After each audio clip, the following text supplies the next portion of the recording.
Hi, welcome to Vidya institute. हम start कर रहे हैं सेकंड प्रैक्टिस सेट, जो कि आपके आने वाले सीजीएल, सीपीओ, सीएचएसएल, सीआरपीएफ सभी के लिए बहुत इंपॉर्टेंट होने वाला है।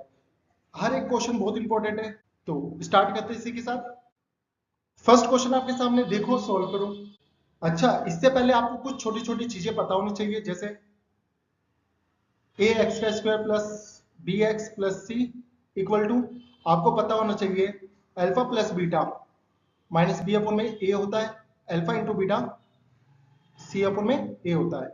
छोटी छोटी चीजें आपको पता होनी चाहिए। तो इसके दो रूट क्या होने वाले हैं, आप बोलोगे ए प्लस बी माइनस के और ए इंटू बी माइनस 15। आप मुझे एक चीज बताइए, अगर मैं एक बार प्लस ए के स्क्वायर में से माइनस कर दूं ए माइनस बी, तो मुझे क्या मिलेगा, आप बोलोगे 4ab। अच्छा, इसकी वैल्यू क्या दे रखी है, माइनस के का होल स्क्वायर माइनस इसकी वैल्यू हमें दे रखी है 8 का स्क्वायर। 4 ab की वैल्यू क्या दे रखी है, माइनस 15। तो आप मुझे एक चीज बताइए, यहां से के स्क्वायर ये पीछे जाके बना देगा 4, के की वैल्यू क्या आ जाएगी, प्लस माइनस 2। हमें चाहिए पॉजिटिव, तो आंसर 2।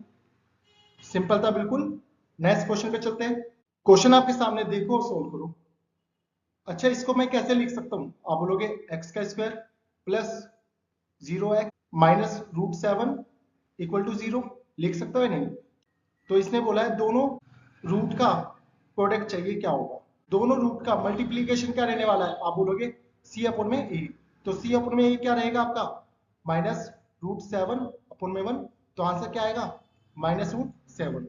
सिंपल था बिल्कुल, बस आपको कुछ चीजें पता होनी चाहिए थी और कुछ भी नहीं था क्वेश्चन में। नेक्स्ट क्वेश्चन पे चलते हैं। Sum of the roots of the quadratic equation a x का square plus b x plus c equal to 0 है, is equal to the sum of squares of their reciprocal, then b का square upon में ac, bc upon में a का square, इसकी value हमें बतानी है। तो आप मुझे एक चीज बताइए, अल्फा प्लस बीटा इक्वल है अल्फा का स्क्वायर प्लस बीटा का स्क्वायर। आप बताइए रूट क्या क्या हो सकते हैं। आप एक चीज देखो, अगर मैं यहाँ पे अल्फा 1 और 1 मान लू, तो ये सेटिस्फाई हो रहा है, बिल्कुल बिल्कुल हो रहा है। तो हमें रूट की वैल्यू क्या मिल गई, 1। बट यहां से आपको एक और चीज पता होनी चाहिए, अगर रूट की वैल्यू 1 आपको पता होना चाहिए, तो उसकी क्वाड्रेटिक इक्वेशन क्या बनेगी, एक्स का स्क्वायर 2x प्लस 1। बस ये चीज आपको पता होनी चाहिए, क्वेश्चन खत्म। अगर देखिए अल्फा बीटा 1 1 है, दोनों रूट की वैल्यू 1 आ रही है, तो यहां से क्वाड्रेटिक इक्वेशन क्या बनने वाली है, एक्स का स्क्वायर माइनस 2x प्लस 1। ठीक, कैसे, अगर मैं इसको सॉल्व करूंगा, तो आपको बताइए ये x माइनस 1 का होल स्क्वायर हुआ या नहीं हुआ, 0। और x की वैल्यू क्या आ गई, 1। यही तो चीज मैं बता रहा हूं कि अगर x की वैल्यू 1 है या दोनों रूट की वैल्यू 1 1 है, तो आपको डायरेक्ट अप्रोच पता होनी चाहिए कि क्वाड्रेटिक इक्वेशन कौन सी बनने वाली है, x का स्क्वायर माइनस 2x प्लस 1। मतलब इसका और इसका कंपेयर कर लो। a की वैल्यू क्या आने वाली है, आप बोलोगे 1, b की वैल्यू माइनस 2, c की वैल्यू 1। पुट कर दो आंसर आपके सामने। तो ये आपका आ गया 4 अपॉन में 1 प्लस माइनस 2 अपॉन में 1। तो ये आपका आ गया 2। क्वेश्चन आपके सामने, किसी भिन्न का अंश हर से 3 अधिक है, मतलब अंश हर से 3 अधिक है। ओके, अगर अंश में 5 ऐड करूं और हर में 2 माइनस करूं, तो मुझे मिल जाता है 8 अपॉन में 3। मतलब इसमें करना है 5 ऐड और इसमें करना है 2 माइनस, तो मुझे मिल जाएगा 8 अपॉन में 3। तो आप एक चीज बताइए, तो इसको मैं क्या लिख सकता हूँ, आप बोलोगे x प्लस 8, इसको मैं यहाँ पे भेज दूँ 24 और 16, मतलब ये पीछे आके हो जाएगा माइनस 40 और 8 इधर आके बना देगा माइनस 5। माइनस से माइनस खत्म, 5 से 40 खत्म, तो आपका आ गया 8। तो x की वैल्यू क्या आ गई, 8। तो मेरे पास रियल वैल्यू क्या थी, x प्लस 3 अपॉन में x 11 अपॉन में 8। अगर इसको 5.5 से डिवाइड कर दो, 5.5 का मतलब है 11 अपॉन में 2 से। तो आप एक चीज बताइए, 11 से 11 खत्म और ये ऊपर जाके क्या बना देगा, 1 अपॉन में 4। सिंपल था बिल्कुल। क्वेश्चन आपके सामने है, जब धनात्मक संख्या एक्स वाई जेड को 31 से डिवाइड किया जाता है, तो आपको 17 24 27 शेषफल प्राप्त होते हैं। जब 4x minus 2y plus 3z को 31 से डिवाइड करूं, तो शेषफल क्या मिलेगा। तो ऐसे क्वेश्चनों में डायरेक्ट आपको पता होना चाहिए, अगर कभी भी सेम है तो आपको डायरेक्ट पता होना चाहिए x की वैल्यू क्या हो जाएगी 17, y की वैल्यू 24 और z की वैल्यू 27। बस तो यहाँ से हम पुट कर लेते हैं। ये आपका आएगा 17 चौक 68 माइनस 24 दूनी 48 प्लस 27 दिए 81। तो ये तो आपका आ गया 20। 31 दिए 93, तो मतलब ये आ गया -12। तो ये आपका आ जाएगा कितना 8। सिंपल था बिल्कुल। नेक्स्ट क्वेश्चन पे चलते हैं। क्वेश्चन आपके सामने x बड़ी से बड़ी संख्या है जो 955 1027 और 1075 से डिवाइड किया जाता है, रिमाइंडर क्या रहेगा, सेम रहेगा। तो x का कौन सा फैक्टर नहीं है। तो आप मुझे एक चीज बताइए, बड़ी से बड़ी संख्या है, एचसीएफ ले लो। एचसीएफ निकालने का सबसे सही तरीका होता है इन सबका गैप, इन सबका गैप। अच्छा, इसका गैप क्या रहेगा, 45 और 27। 72, 27 को मैं 75 में से माइनस करूंगा तो आपका आएगा 48। 75 और 45 मतलब 120। ठीक, ये हमें क्या चाहिए, एचसीएफ। क्या चाहिए, एचसीएफ। तो एचसीएफ निकाल लो, इसका क्या आने वाला है 24। तो ये हमारी x की वैल्यू। लिखा है कौन सा नहीं है, 6 से बिल्कुल चले आएगा, ये नहीं जाने वाला, बाकी सब चले आएंगे। कौन सा नहीं जाने वाला, 16। सिंपल था बिल्कुल। नेक्स्ट क्वेश्चन पे चलते हैं। क्वेश्चन आपके सामने 165 176 385 और 495 का एलसीएम लेना है। जब k को उन संख्याओं के एचसीएफ से डिवाइड किया जाता है तो p की वैल्यू बतानी है क्या होगी। तो आप एक चीज बताइए, 165 को मैं कैसे लिख सकता हूँ, 215। 176 को क्या लिख सकता हूँ, 11 इंटू 16। 385 11 इंटू 35 और 495 आपका आ जाएगा 1145। अच्छा, इनका एलसीएम चाहिए, इनका एलसीएम चाहिए। तो क्या आएगा, आप देखो 11 तो आएगा, एक यहाँ लेता हूँ, और 7 एक 5 के एक 7 आ जाएगा आपका यहाँ से, और मुझे 16 ये पूरा लेना पड़ेगा। ये आपका आ गया एलसीएम। अच्छा, एचसीएफ क्या रहेगा इनका, आप बोलोगे एचसीएफ क्या आने वाला है 11। इसको डिवाइड करना था इससे, तो ये आपका कट गया इससे। 16 पंजे 80 का 8, 16 चौक 64 और 8 72 इंटू 7। तो ये आपका आ जाएगा 5040। क्वेश्चन आपके सामने दो संख्याओं का योगफल 1215 है तो उसका एचसीएफ 81 है। यदि दोनों संख्याएं 500 और 700 के बीच में, तो दोनों संख्याओं का रेसिप्रोकल बताना है क्या होगा। तो दोनों संख्याओं का रेसिप्रोकल। अच्छा, अगर एचसीएफ आपके पास है तो पहला नंबर क्या रहा, आप बोलोगे 81x, दूसरा नंबर 81y, इन दोनों का सम 1215 है। आप मुझे एक चीज बताइए, 81 कॉमन ले लूं तो x प्लस वाई कितना आ जाएगा, ये आपका चले आएगा 15 पर। अच्छा, अब इसकी वैल्यू क्या क्या ले सकता हूँ, अगर मैं 5 लेता हूँ तो 5 ये आपका आएगा 405, पर मुझे तो चाहिए 500 और 700 के बीच में, तो 6 से भी नहीं जाने वाला क्योंकि 81 प्लस होगा इसमें बस। नहीं नहीं, इसका आप लीजिए यहाँ पे डायरेक्ट इसको 7। अगर 7 में लेता हूँ तो ये आपका आएगा 7 7 8 56, ठीक, प्लस, और ये आपका रह गया 8, ये आपका आ जाएगा 8। तो 8 से मैं करूंगा 8 और ये 64। क्या ये 500 और 700 के बीच में है, बिल्कुल है।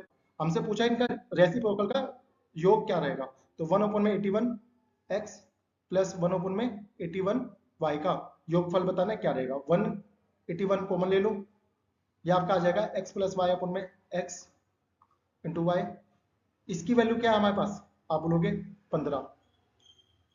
इन दोनों की वैल्यू ये 56, कितना आ गया 56। 3 की टेबल से चले आएगा 5 और ये आपका आ जाएगा 27। तो 5 ऊपर आएगा, 5 सब में है, और ये आपका आप देखिए यहाँ से 20 पर 1000 हो जाएगा, वैल्यू बड़ी आनी है 1000 से। तो एक ही हमारे पास 1512 वैल्यू एक ही है हमारे पास। सिंपल था बिल्कुल। नेक्स्ट क्वेश्चन पे चलते हैं। क्वेश्चन आपके सामने, एक डीलर एक वस्तु के क्रय मूल्य को 40% अधिक अंकित करता है, मतलब 100 से कोई चीज 140 कर दी, और इस पर 20% और 25% की दो लगातार छूट दे रहा है। अच्छा, 20% का मतलब क्या हुआ, 28 28 माइनस 112, और 25% की और छूट देंगे 2 और 8, मतलब कितनी हो गई हमारी वैल्यू, आप बोलोगे 4 8, मतलब 100 से कोई चीज 84 की हो गई। 16 किसके बराबर है, 140, मतलब 16 की वैल्यू। अच्छा, एक यूनिट की वैल्यू क्या रहेगी, आप बोलोगे 4 4 दिए 12, 4 पंजे 20, और यहाँ से 25। तो आपका आंसर आ जाएगा 25, 625 और 250, तो आपका आएगा 875। अच्छा, इस क्वेश्चन को एक और तरीके से कर लेते हैं। आप बताइए, कोई चीज 5 से 7 हो गई, 40% बढ़ा रहा है, 2 कंटिन्यूएशन में डिस्काउंट दे रहा है, मतलब 5 से कोई चीज 4 हो गई, 4 से कोई चीज 3 हो गई, तो 4 से तो 4 खत्म, 25 अपॉन में 21, 4 यूनिट का नुकसान हो रहा है। 4 यूनिट का नुकसान किसके बराबर है? 140 के। हमें चाहिए 25% की वैल्यू, तो 1 यूनिट की वैल्यू 35, 25% की वैल्यू 875। सिंपल था बिल्कुल। नेक्स्ट क्वेश्चन पे चलते हैं। क्वेश्चन आपके सामने है, ट्रायंगल एबीसी में एंगल ए 90 है, मतलब ट्रायंगल एबीसी में ए बी सी में ए 90 है, बी डी बी सी पर एक पॉइंट है, मतलब यहाँ पे एक पॉइंट है डी, ठीक। एम बी सी का मिड पॉइंट है, मतलब यहां से हम बोल सकते हैं कि यहाँ पे ये एम इसका मिड पॉइंट है, ये मिड पॉइंट है और ये परपेंडिकुलर है। तो आप मुझे एक चीज बताइए, ये आपको कितना दे रखा है ए बी 7, ये 24 है, तो आप मुझे एक चीज बताइए, ये क्या रहेगा? 25। अच्छा, ये मिड पॉइंट है, तो आपको पता है ये तीनों इक्वल हो जाते हैं, तो ए एम क्या रहने वाला है? आप बोलोगे 25 अपॉन में 2, और आपको पता है एडी क्या रहता है? आप बोलोगे ए सी इंटू ए बी अपॉन में ए सी, तो बस पुट कर लो, तो ये आपका आ जाएगा रेशो एडी की, आप बोलोगे 7, 24 अपॉन में 25। बस हमसे क्या पूछा है? एडी और ए एम की रेशो, तो क्रॉस मल्टीप्लीकेशन कर दो, तो ये आपका आ जाएगा 625, और ये आपका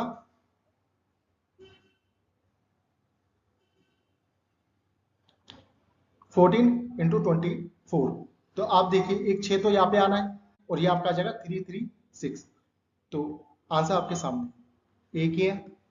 सिंपल था बिल्कुल। नेक्स्ट क्वेश्चन पे चलते हैं। क्वेश्चन आपके सामने, एक नाव 55 मिनट में धारा के विपरीत दिशा में 3 किलोमीटर और धारा की प्रवाह में 5 किलोमीटर की दूरी तय करता है।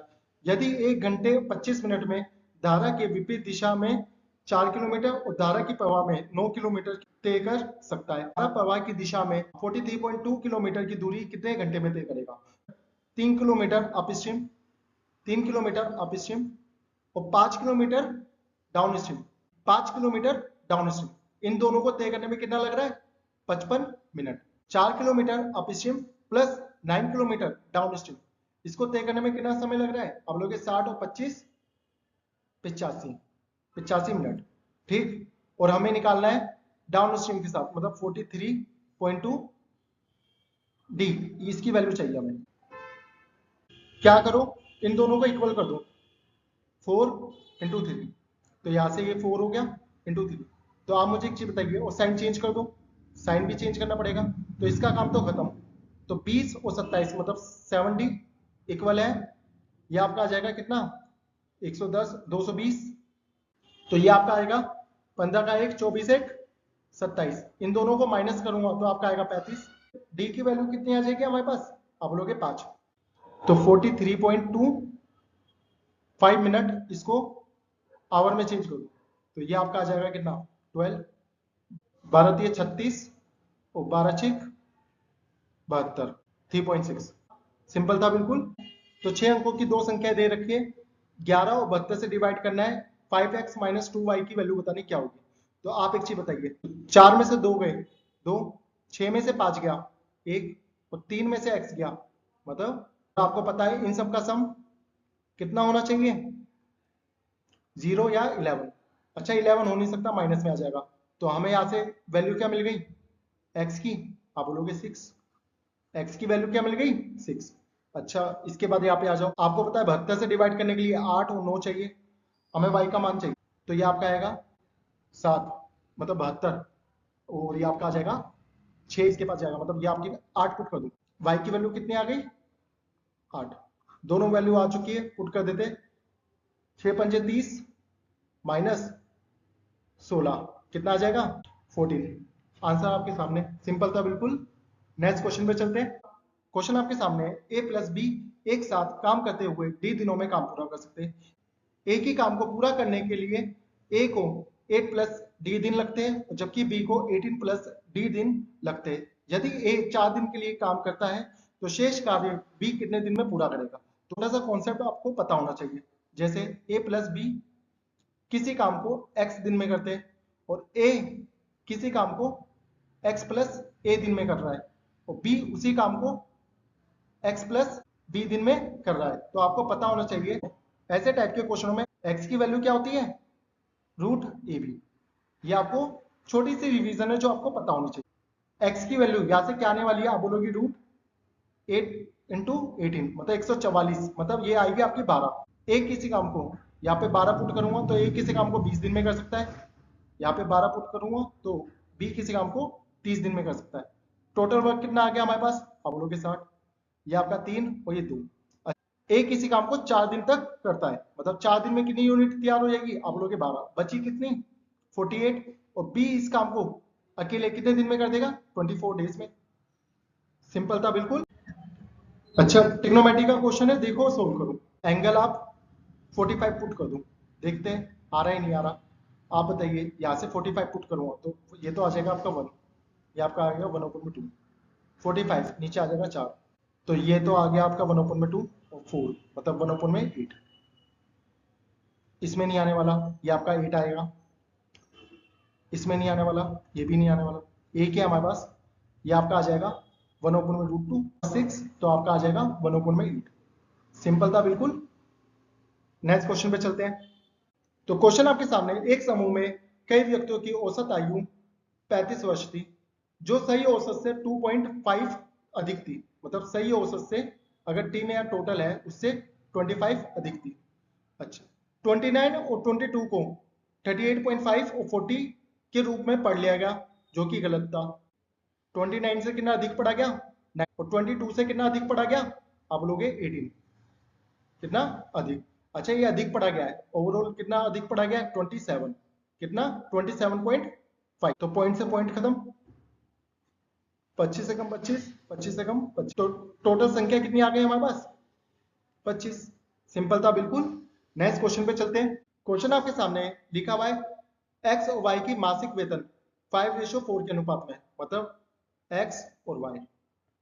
इनकम कितनी है, आप बोलोगे 5:4 की। अच्छा, एक्सपेंडिचर कितना बता रहा है, आप बोलोगे 9:7। एक्सपेंडिचर 9:7। आगे क्या बोला है, यदि y की इनकम x के एक्सपेंडिचर के बराबर है, मतलब ये दोनों इक्वल है, तो बचत बताना क्या होगा। तो इन दोनों को इक्वल कर देते हैं, ये 4 ये 9 से कर दो, तो 9 से इसको इंटू करना पड़ेगा, 4 से इसको करना पड़ेगा। तो सेविंग के लिए माइनस कर दो, तो 45 और 36 का गैप 9,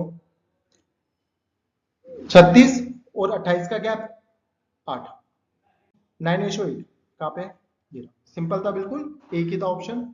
नेक्स्ट क्वेश्चन पे चलते हैं।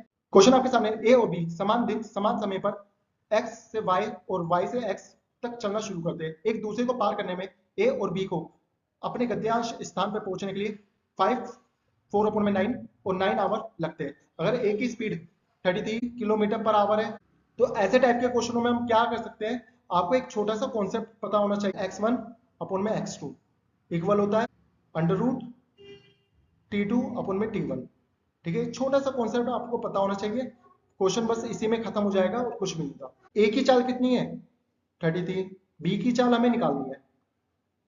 बी का टाइम कितना है, आप लोगे 9, बी का टाइम 9 अपोन में ये कितना आएगा 9×5 45, 4 49 अपोन में 9, तो ये ऊपर जाएगा तो क्या बना देगा 81। और आपको पता है ये किसका रूट होता है 9/7। ठीक, बी की स्पीड चाहिए तो 3 से कट कर लेते हैं, 3 और 11, तो आपकी बी की स्पीड क्या आ जाएगी 77/3, जिसको मैं लिख सकता हूँ 25 2/3। सिंपल था बिल्कुल।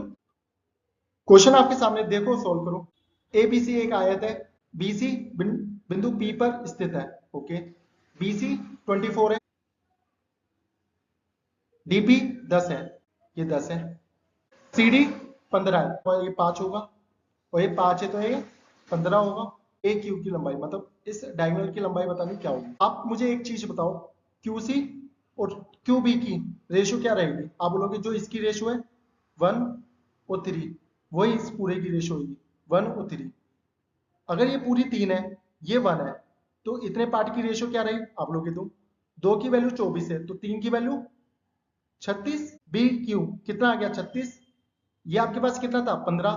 तो ए क्यू क्या रहने वाला है, आप बोलोगे 5 12 13 13, ये 3 मल्टीपल है, ये 3 मल्टीपल है, तो 13 की वैल्यू 39। सिंपल था बिल्कुल। क्वेश्चन आपके सामने 15 सेंटीमीटर रेडियस वाले गोले को पिघलाकर 3 सेंटीमीटर वाले गोले बनाए जाते हैं। मूल गोले का पृष्ठीय क्षेत्रफल, टोटल गेंदों का पृष्ठीय क्षेत्रफल का योगफल का अनुपात बताओ क्या होगा। आप मुझे एक चीज बताओ, 15 सेंटीमीटर वाले गोले को पिघलाकर 3 सेंटीमीटर वाले गोले कितने बनाए जाएंगे, तो बड़े वाले आर अपोन में छोटे वाला आर का होल क्यूब, तो ये आपका आ जाएगा 5 का होल क्यूब, कितना आ गया 125। मतलब कितने गोले बनाए जाएंगे 125। तो आप मुझे एक चीज बताइए, रेडियस क्या है इनकी, आप बोलोगे 15 और 3। अच्छा रेशियो क्या रहेगी, आप बोलोगे 5 और 1। सरफेस एरिया क्या रहने वाला है, सरफेस एरिया आप बोलोगे स्क्वायर कर दो इनका, 125 रेशियो 1 क्या रहेगा 125 रेशियो 1। अच्छा ये कितने हैं मेरे पास, आप बोलोगे 125 है, तो हमसे सभी गेंदों का पृष्ठीय क्षेत्रफल का योग क्या रहेगा, तो 125 से इंटू कर दो, तो आपका आ जाएगा कितना 5, तो 1:5। ट्रिग्नोमेट्री का क्वेश्चन आपके सामने, थोड़ा सा रिवाइज कर लेते हैं इंपॉर्टेंट चीजें। अल्फा प्लस बीटा अगर 90 है तो आपको पता होना चाहिए 10 अल्फा 10 बीटा 1 होता है, कोट अल्फा कोट बीटा 1 होगा, साइन अल्फा सेक बीटा 1 होगा, कोस अल्फा कोसेक बीटा 1 होगा, sine square alpha plus sine square beta ये भी 1 होगा, और आपका cos square alpha plus cos square beta भी 1 होगा। ये कुछ इंपॉर्टेंट चीजें आपको पता होनी चाहिए। आइए सॉल्व करते हैं। आप एक चीज बताइए, इसको मैं क्या लिख सकता हूँ, कोस स्क्वायर 57 और ये मेरे पास हो गया 1, ठीक, ये भी आपका हो गया 1 और ये दोनों ये भी आपका हो गया 1। 3 प्लस कोट स्क्वायर 33। अच्छा यहाँ पे x की वैल्यू क्या है मेरे पास, sec 57, इसको मैं क्या लिख सकता हूँ, बोलोगे कोसेक 33, ठीक, बोथ साइड स्क्वायर कर दो, बोथ साइड स्क्वायर कर दो, तो आप मुझे एक चीज बताइए x स्क्वायर की वैल्यू क्या आ जाएगी, आप बोलोगे 1 plus coat square 33, coat square 33 की वैल्यू क्या आ जाएगी, आप बोलोगे x का स्क्वायर -1 कोट स्क्वायर 33, बस इसकी जगह ये पुट कर दो, तो ये आपका आ जाएगा 3 प्लस एक्स का स्क्वायर -1, तो आपका आ जाएगा एक्स का स्क्वायर प्लस 2। तो क्वेश्चन आपके सामने x सेंटीमीटर रेडियस वाले धातु के एक ठोस गोले को पिघलाकर 3.5 रेडियस और 3 हाइट वाले 126 कोण बनाए जाते हैं।